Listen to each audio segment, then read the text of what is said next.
Ctv3 News. A woman is raped in front of Patrick Faber's home. He is chastised for refusing family's request for security footage.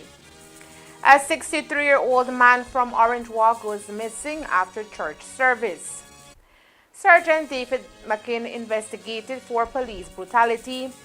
And Women Economic Empowerment Project in Belize launched in San Pablo. These are some of the stories we have for you tonight in our newscast for Friday, July 12, 2024. Is split between Greens aligned with Alicent and Eganite section and Blacks who support Rainera in claiming the Iron Throne. War is coming. And neither of us may win. Pledge your allegiance. Watch House of Dragons Season 2 on Max.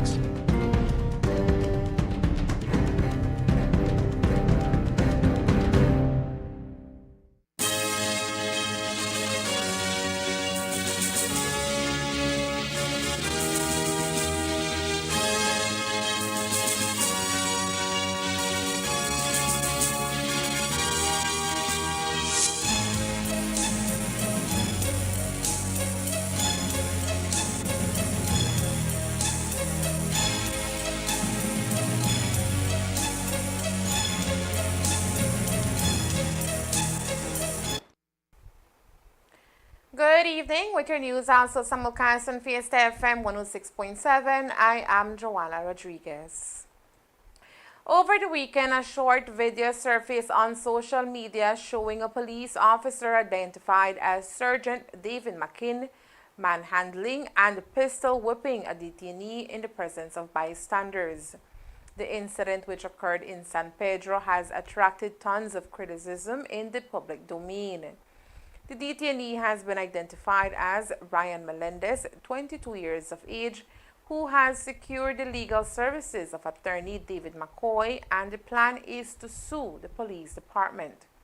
Additionally, Melendez plans to seek legal action against McKinn, who was off duty at the time and committed the actions against him.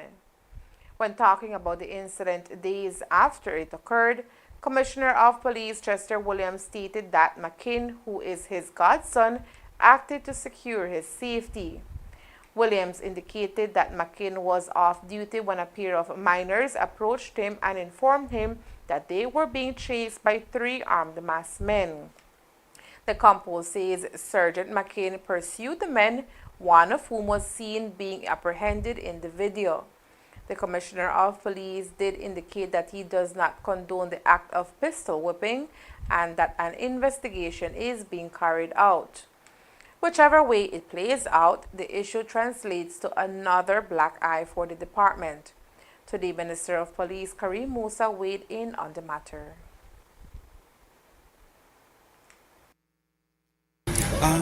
When I saw the video for the first time, like with the rest of Belize, I was certainly disturbed because if it is one thing that our administration has been extremely adamant about, it is that officers must be accountable for their behavior and they must not use excessive force in detaining individuals. And so traditionally, as you might know, my instant reaction is that this requires immediate action from Professional Standards Branch in terms of an investigation. And so even without the complainant going in to say that he, or rather the suspect in this case, going in to say that he was the victim of excessive force, I requested of the Commissioner that they get the Professional Standards Branch to do an investigation into it. And so that is currently taking place.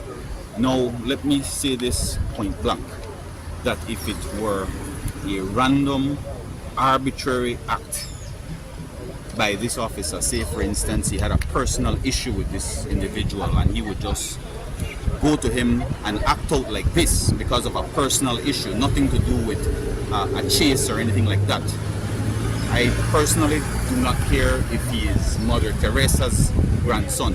It is my expectation that Professional Standards Branch would take immediate action, do an investigation, and let the chips fall where they may. Now, since then, we have learned that 2 minors have gone in to the San Pedro police station to give statements. One is 13 and one is 15. These minors, it is not my belief, they're not making this scenario up. They were being chased by a number of individuals. It is believed that the suspect in this case was one of them. The young men alerted Mr. McKin, who was on his way home, I am told, to this incident, and that is what prompted Mr. McKin's response. As we told you, in the public's court, Officer McKin is being pointed out as guilty. However, only an investigation can reach to that verdict, says Musa. I don't know if the video was spliced, but I want to encourage members of the public. Continue to film instances where officers may be using force, but also try to give us the full picture, because I don't believe that is where the video started. And so I want to encourage members of society. Yes, it's always good to get an officer acting out, but try to get the criminals who are acting out. That is actually more important for the police department to make arrests. And so, to my understanding, the individual has not gone back into the police station. I believe he was given medical legal form. He went to the hospital. Since then, he has not gone back in. The police are looking for him because there is an investigation from that angle, but also a parallel investigation by Professional Standards Branch to see if that type of response was even warranted. Again, you look at all scenarios. Where were the other young men? Because it was not this suspect alone that was acting. Were they nearby? Could they have pounced on the officer? Consider the fact that the officer was by himself. The information that he got, I am told, was that the individuals had weapons, and so he had to pull his firearm. And so you have to look at everything in its entirety. And so while traditionally I would have a knee-jerk reaction and say we need to have disciplinary proceedings immediately, it is something that I think we need to look at the entire picture to see what exactly took place. But could the fact that McKin is the composed godson affect the outcome of the investigation? Here is Musa's response to that question. There is a tribunal. Let us establish that there is a tribunal that decides disciplinary matters, and they decide on sanctions. And yes, the commissioner has the power to overrule them after that. And so I wouldn't want to prejudice it at this very initial stage. But like I said, it doesn't matter, and I'm sure the commissioner will tell you whether it's familial relations, whether it's a godson or a cousin. He has always been fair in terms of his treatment. And so we have to understand, like I said earlier, all the factors in this particular case. It was not, in my opinion, because we have statements from the minors, it was not arbitrary, it wasn't random, and if it were, I would expect that the police department would take swift action and send him home. That is my personal opinion. Yesterday, during the special sitting of the House of Representatives, Colette Area Representative Patrick Faber indicated that according to information revealed to him, that a woman was raped in front of his office sometime in the morning of last week. Faber shared this information when he spoke of public safety and the use of technology to fight crime during the adjournment of the sitting of the House of Representatives on Thursday in Belmopan. He also revealed that while family members asked him for video footage his cameras captured, he denied their request. A resident of my constituency got raped right in front of my office in the wee hours of the morning last week. The police camera, they're right up there. So when you talk about technology and using technology, then they're not come to me directly, but the family came, if I could give them the footage from my office. No, sir, because I'm not getting any quarrel with the people in that area about snitching. You have a camera right up there, but you can say, what you want. I have to live there, and I go there every day. My camera is, and this is how the rank and file people of the country feel. You could say what you want. The people of this country feel that way. They don't feel safe. If you go testify, you're a witness, then they come for you next. We see it happen over and over and over again. So Faber not only expressed his own fear of reporting crime, but also criticized both the current Brisseni administration and the previous administration under Dean Barrow for failing to provide the security that citizens in Belize desperately need. But today, the fact that an area representative denied handling over footage that could have helped solve a rape case was highly criticized by both the Minister of Police, Kareem Musa, and Commissioner of Police, Chester Williams.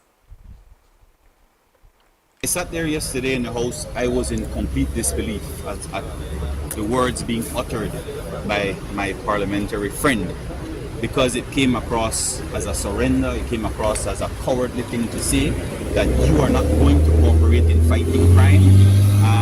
That's not what you're supposed to be doing. You're supposed to be working along with the police department, and he was saying he felt that way even under the UDP, if you listen to him carefully.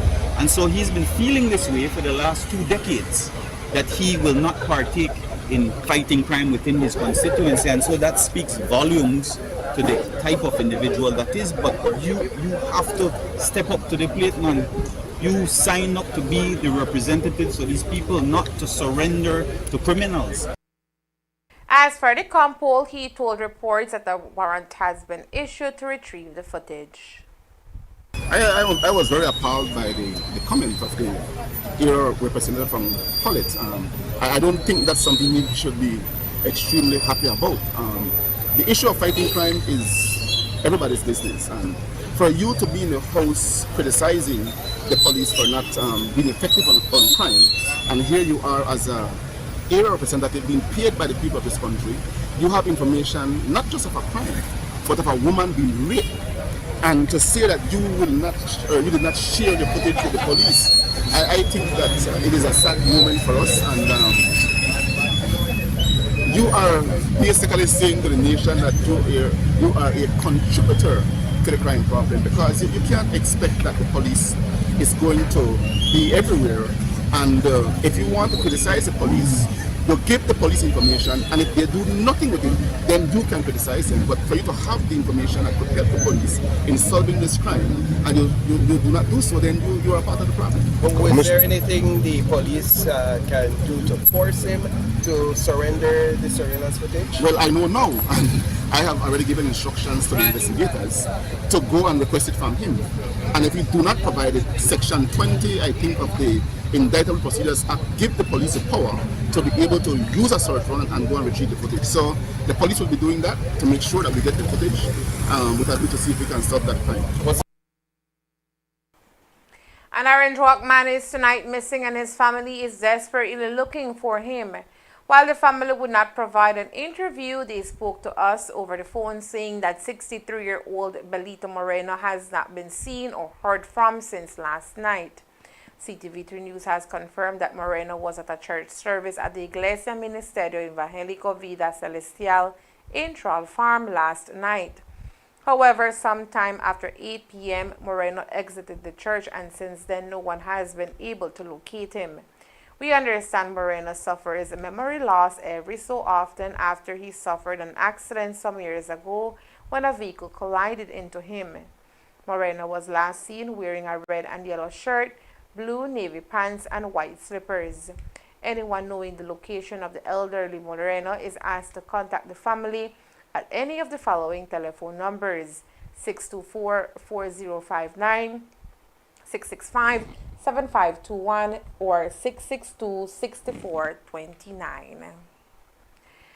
Coming up next, with 30 women to benefit from empowerment program. We'll tell you all about it. Stay tuned.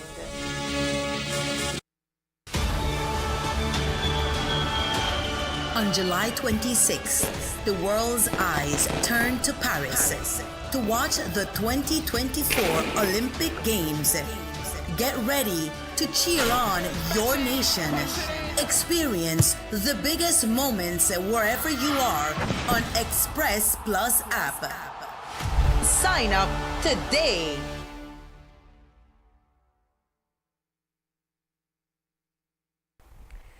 Representatives from the Ministry of Rural Transformation, Community Development, Labor, and Local Government, along with the Taiwanese ambassador to Belize, Her Excellency Lily Li Wen-Su, were in the community of San Pablo here in the Orange Walk District today for the launch of a very special project in that community. Over 30 women will benefit from long-term sewing classes for young women and girls, which was launched today under the Women Economic Empowerment Project in Belize. This project, according to Minister of State in the Ministry of Rural Transformation, Honorable Ramiro Ramirez, is part of a larger scale program to help women in Belize to become more financially independent. Yes, this is a program that Rural Development is doing, that is the Ministry of that I represent, no? Honorable Oscar Requena and our CEO Valentino Shaw. We have been trying to do a lot of things, especially for single mothers, right? We don't forget the women. So what we're doing in the entire country, we have been in down south, east and west and north. For example, in San Narciso, we have another group that we already help. Here in San Pablo, this is a grant of more than $18,000 that is going to be donated to them, especially to these women. As I said, not only women can do sewing, even men. So we are trying to encourage, especially to the single mothers, because they need a help. And that is part of Plan Belize, and thanks to the Honorable Jan Briceño, that we're doing a lot of things. As I said on my speech, it's not only doing bags or something like that. We have to encourage them to go on a bigger scale. For example, if they can get the contract of BDF, policemen, and things like that. No? So yes, and that will help the economy and will help them. Yes, we are willing to continue on helping. Next year we're going to do another one here. We're helping more than 20 women. With, as I said, no, with a couple $1,000, and we're going to continue to do those things thanks to Plan Belize. The project comes with a donation of close to $20,000, which is being funded through the Women Economic Empowerment Project in Belize by the Taiwan ICDF in Belize. This Women's Empowerment Project actually is a long-lasting one. The Taiwan government initiated this project because of the pandemic. We understand that the pandemic hit women especially hard. And so in order to help them to recover after the pandemic, we launched this project together with the Belize government. So we signed a MOU in October 2021, and since then we covering and carry out a lot of women's empowerment programs like this one all over the nation. And I personally, I witnessed all those women who participated in these programs being empowered, being transformed, and we are being inspired because I see the potential. I see how they persevere, how they work hard and to challenge themselves. So I see the potential of the women, and women actually, the recent news said that there's only 44% of the women participating in the labor force in this country, and vis-a-vis men, they're male 70%. So there's a huge gap. And if we can, kind of inspire and encourage women in this country to participate in the workforce, and because training them with the skills and the vocational skills and the necessary practical knowledge, so they can either get employment or starting their own business, that will help the country a lot. Thank you very much, Ambassador. The training program will be facilitated through the UTZIL itself San Pablo Women's Group and will benefit 30 women from the community of San Pablo. Hundreds of residents from San Joaquin and surrounding areas were able to access free medical care over the past few days. The free clinic was offered by the North Belize Medical Missions out of Texas, USA. Our team was on site earlier today where reporter Elmer Cornejo spoke to the head of the unit and others. Here is that story. During the summer vacations, many medical missions fly into Belize with a heap of medications and numerous medical experts, including eye doctors. Today, we were in the village of San Joaquin, where a team of about 40 medical professionals were providing an array of services, consultations, and medications at no cost. From what we were able to capture, residents of San Joaquin and surrounding villages came out by the numbers to access the free clinic. We have set up clinics in villages all throughout the Corozal district. Our clinics are involved. We have our doctors and our nurses. We have an eye team. We can make glasses on site. We have our, of course, our pharmacy. We have our own lab. This year we don't have dental. Most years we do. So it's a full service type of clinic. We just go out to various villages and kind of rotate those around each year, because we'll try to do 4 or 5 a year. And we'll go to different villages, set up the clinics generally in schools. So we're always here in July and the hot time and the rainy time, but and this year it was a hurricane time. But anyway, we're just grateful for the opportunity to be here. Diabetes is extremely high. High blood pressure, we see a lot of patients with that. But the diabetes has been probably the most critical. Now there have been several other illnesses, things that we've been able to diagnose, but we refer folks to the hospital or to various specialists if they need further. But we have been working with the ECOPAP and the community health workers in the Corozal district. We supply them with meters and strips so that they can test the people in their villages. We give them a year's supply and restock that when we come down. So it's those are the major things. Now we've seen everything. This week we had a lady that broke her ankle. We've had diabetic ulcers. We've had people who have lost their fingers or toes or feet.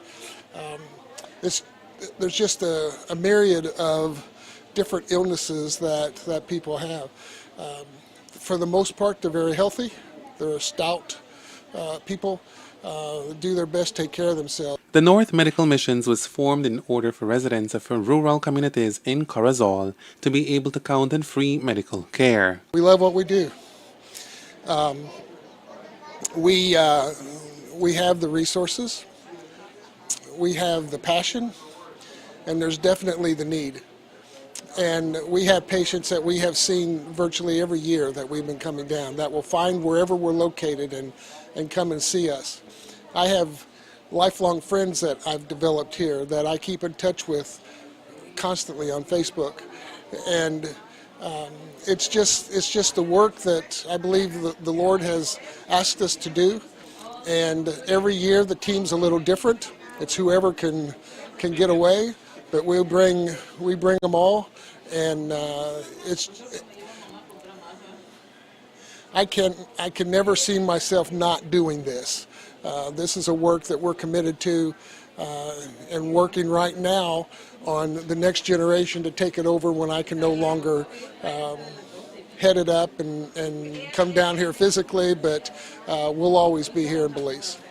In 1995, the first medical team arrived in Belize, and since then, the collaboration has cemented a long-lasting relationship. In 1995, we had Brother Randolph Baptist, who was the original preacher, the first minister for the church, and he contacted the Central Church of Christ out in Texas, and then we started to have a good rapport along with them, and they took us as one of their sister congregation.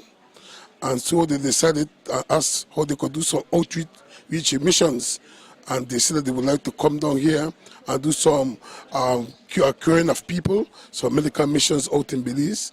And if we would like for that to happen, I would say yes, it is a good idea for them to come down, because a lot of people have a lot of different ailments and diseases, and it will be good for them to do so because Jesus Christ was always curing people. So that's the reason why we asked them to please come down, and they are coming down ever since that time, from 1995 till now.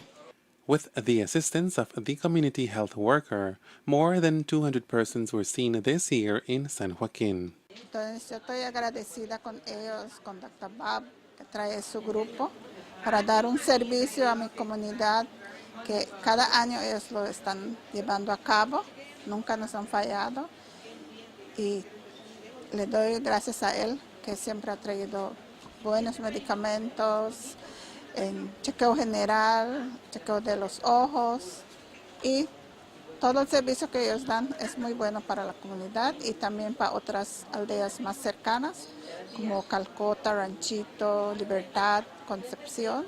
Entonces esas son las aldeas que están más cerca del village, entonces por eso él da 2 días de servicio para que la gente pueda venir. Each patient was also given the opportunity to choose a sunshade to protect their eyes from the sunlight and was given deworming pills. The mission returns next year and promises to bring a pediatric dentist. Elmer Cornejo, Ctv3 News.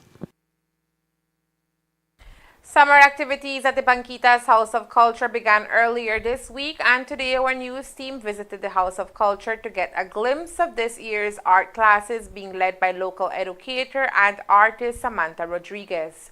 Over 20 students from various parts of the community enrolled in the summer program this year, which seeks to teach participants the fundamentals of art in a fun and interactive way. Well, the week was filled with activities. On Monday, they did the basics of drawing, shading techniques. On Tuesday, they did, what did they do? Tanya, what did we do? Oh, we did the types of brushes. We also talked about primary, secondary colors. They actually did that yesterday. So every day they do something different, and it's good for them because they're exposed to different types of art.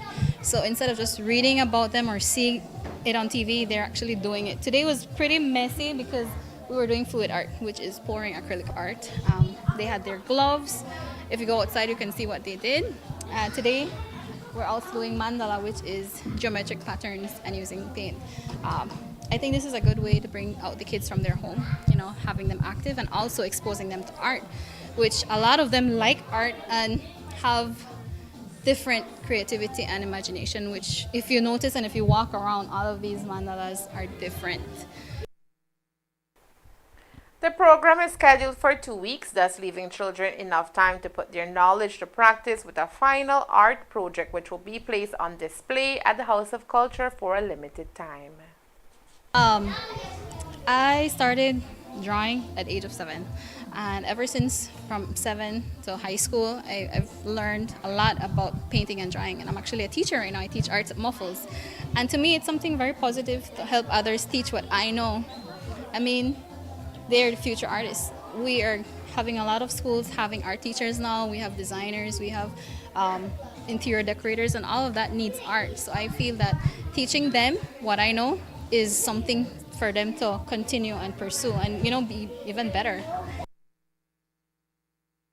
The summer art program comes to an official end on Friday, July 19th.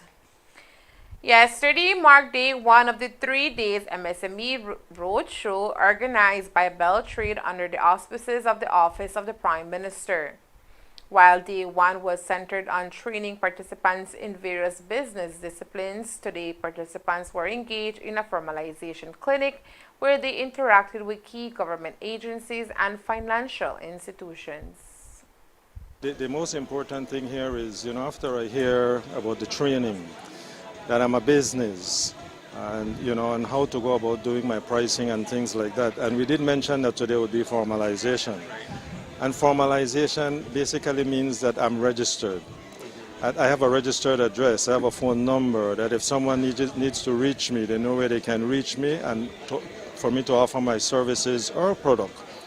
And so you have a number of those institutions that are in fact involved in that process. Starting with tax, business tax. Too often the MSMEs believe that if I register, it's because, oh, the tax person wants me. As an incentive, today participating businesses were able to win a number of prizes offered by most of the entities present. This weekend, Corozal is anticipated to have heavy traffic. On Saturday, the center of town will be hosting the MSME Roadshow Expo at the Corozal Central Park. It is an event that will feature a number of micro, small, and medium enterprises, and its owners will be offering great discounts on their products. We spoke to Beltrade's Executive Director, Dr. Leroy Almandares, about what can be expected tomorrow. First day was your training. Today now you're formalized. So now I'm more equipped. My name is there, my business is registered, but even if you did not formalize today, because it does take a process, tomorrow is what we refer to as the expo, the big bang. This is where I have gone through training. It's no longer training now. If you're an MSME, you are the show, meaning you come out, you bring your product, bring your service, and this is where you practice your sales. So people will now come to you rather than you going to them. Some of the same institutions that you wanted to formalize can now buy your products and services. And so we expect quite a number of turnout. Apart from that, sometimes, Saturday is a day for barbecue. Whatever the case may be, whatever is good, whatever Corozal does on a Saturday, you can now also come out. You can spend the day, and because we end at 4 o'clock tomorrow, so all of these MSMEs where they've been trafficking through here today and yesterday for the training, tomorrow is your day. And there is more news after the break. Stay tuned. Experience the iconic tournament of Copa America. Messi puts it in. Witness each goal of the Euro Cup.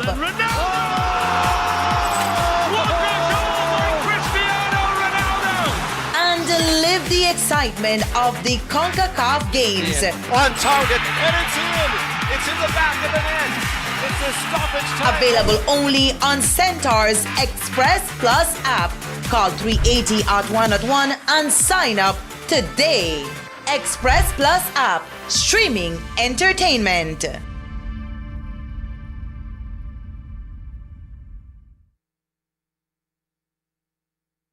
Running and fitness enthusiasts are being called to participate in the first ever 3 and 5K fundraising run in the community of Trawl Farm on Saturday. The fun run is being organized by the Trawl Farm Village Council as they seek to raise needed funds to complete the Trawl Farm Village sign. The fun run will begin at the community center at the heart of Trawl Farm starting at 6 a.m. and all residents are invited to come out and support the event. So this weekend we're hosting the first ever 3K and 5K walk run in Trawl Farm. We're hosting it as a fundraiser to raise funds in order to construct our village sign. We're inviting runners, walkers, anybody who would like to care to support our initiative, get a little exercise in tomorrow morning. So the 3K and the 5K walk starts right in front of the park at 6 a.m.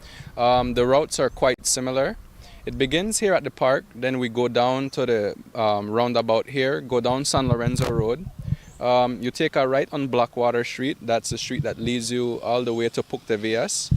You take a right down West San Martin, and for those runners who want to participate for the 5K route will extend to another roundabout by Establo and come back down to the park, while the 3K walkers or runners may turn directly right and come back straight to the park rather than going up. So the 5K is a bit more challenging for those runners who want to test themselves and challenge themselves a bit more, while the 3K is family-oriented per se. The project to build a village sign, according to Vice Chairman of the Trawl Farm Village Council, Glenn Tillett, has been in the pipelines for several months, and this weekend's fundraiser is a way of getting closer to that goal. Yes, this Village Council project has been in planning from last year. This Village Council has decided that, we want to make it happen, and with the support of our community, the business community, sponsors, we can make this possible if we unite to come together for this common cause. Like I said, it was a year planning and it's now time to execute, and tomorrow is the big day. So once again, I'm inviting everyone to come participate for the 3K and 5K fundraiser. It's called the Sign of Hope. because we want to establish like there is a sign of hope in Trial Farm. Activities are happening, we have the momentum going, and as well the sign that the residents has requested for the past 5 years, 10 years per se, we don't know. But it's something that would give us all that pride to say something that this is ours, this represents Trial Farm, this is for Trial Farm by Trial Farm residents. Well, when it came to organizing the 3K and the 5K fundraiser, I was wondering which outlet can we take. Anyone interested in participating in the 3K and 5K run walk can reach out to the community center at 6 a.m. sharp. A small fee is being charged to participate. Today, the first of a series of summer programs hosted by the Banquitas House of Culture came to a close. Since Monday, students have been engaged in a Garifuna language program facilitated by the Orange Walk Garifuna Council. For the entire week, students have been engaged in a beginner course where they have been learning new words, pronunciation, songs, and even the alphabet in the Garifuna language. After 1 week of engaging activities, today the course came to an end with a very special closing ceremony and Garifuna Spelling Bee competition.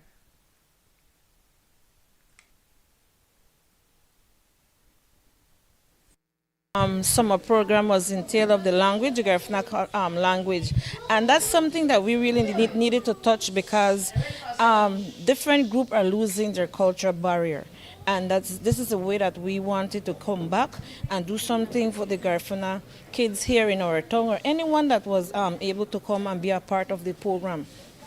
So we did have a great turnout. And I'm grateful for that. And we just didn't have some Garifuna kids. We have different culture that came in and joined in this summer program. But the main key was for them to come and take something back home, even to share with their parents or their friends. It's something that is very important, just to have this cultural barrier to be broken or go on more and more and more. So I'm so grateful, and to be the president of the National Garifuna Council, it's something good for me as well. Being the president, I have some difficulties with the language barrier too, so I am here and I learn with them as well. So it's something that I'm grateful, and I wish next year we could have at least a 3 weeks program. We will try to continue with the language barrier, and if we could extend it for like another 3 weeks than 1 week, because I believe that they need more, especially when it comes to the alphabet and the pronunciation of the Garifuna words. So it's something that we really enjoy. We're really grateful, and as the parents, we like to thank you guys to send your kids and trust in us, to send your kids to have this time with us with this language barrier activity that we had. So I'm really grateful, and I'd like to say thanks to all of them that came and parents that is here and support their kids. 11-year-old Darian Cuellar was today's Spelling Bee winner. For him, this week's summer program was both engaging and very informative. It was fun. It was fun to learn the Garifuna culture. I like my teachers. They're great teachers. They teach us the Garifuna culture. Today's event marks the first of its kind here in the Orange Walk, a feat which the National Garifuna Council Orange Walk says is significant as they continue to work towards bridging the cultural divide in our community. I was very proud to be a part of the activity for today. We, as the National Garifuna Council for Orange Walk branch, is promoting the Garifuna culture through language, which is very important. And the students who participated did very well. They were first taught the alphabets in Garifuna that assisted them clearly when it comes to the spelling that was conducted today. My performance today was to assist with the pronunciation in Garifuna, because we found out that when you pronounce the words clearly, it is easier to be spelt. And that's the news. We invite you to join us for another newscast on Monday, July 15th here on Ctv3 and Fiesta FM 106.7. Remember that to read a text version of the news, you can visit our website at ctv3belizenews.com. You can also log on to our Facebook page for current stories at facebook.com/ctv3belizenews or our YouTube channel at ctv3 News BZ. Remember to wash your hands and remain safe. From all of us here at Ctv3 News, have a safe and pleasant weekend. Thank you for watching and listening. Good night.